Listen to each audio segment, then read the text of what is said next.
Well, just had to take this thing out with a pair of pliers. Tried to do it right. Tried to use the correct tool, or at least close enough correct tool to. But ended up going with these guys because, in the end, all you really need to do is take stuff out.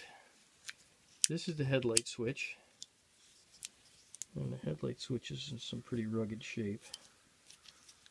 When the sleeve is off,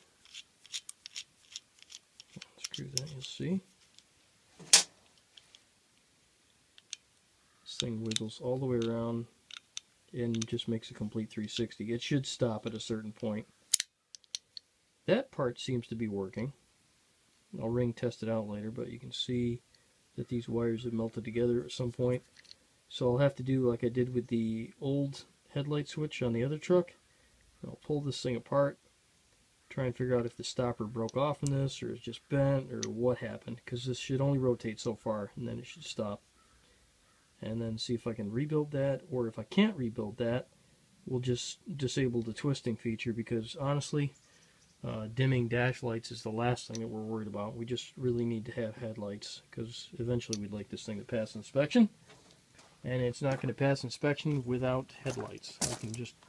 I can hardwire the dash and make the dash function. But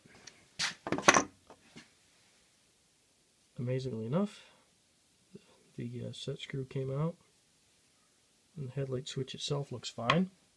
I did manage to break a couple of bolts that held the door on, but I had to have the door off in order to do some work on here. I also, focus, hello, there we go. I also had to take the spare tire carrier door off. The hinge is broken on the bottom of that. We're going to want to take and fix that little fella there.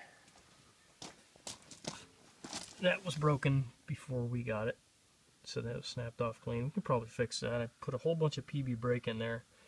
I'm going to try and get that loosened up and get that going again.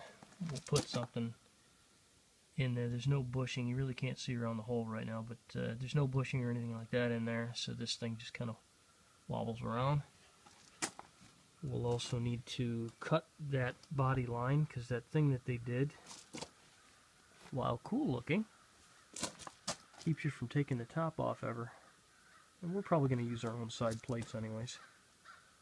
But that's about it.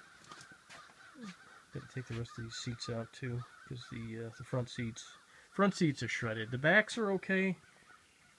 Not sure what Dan's going to do with these. I'll have to talk to him about that.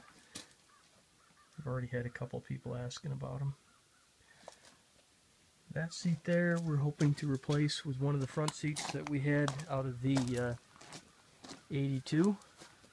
So we'll basically just cut that seat off and use the bracket, because these are not the most comfortable seats to begin with, so the mice actually did us a favor.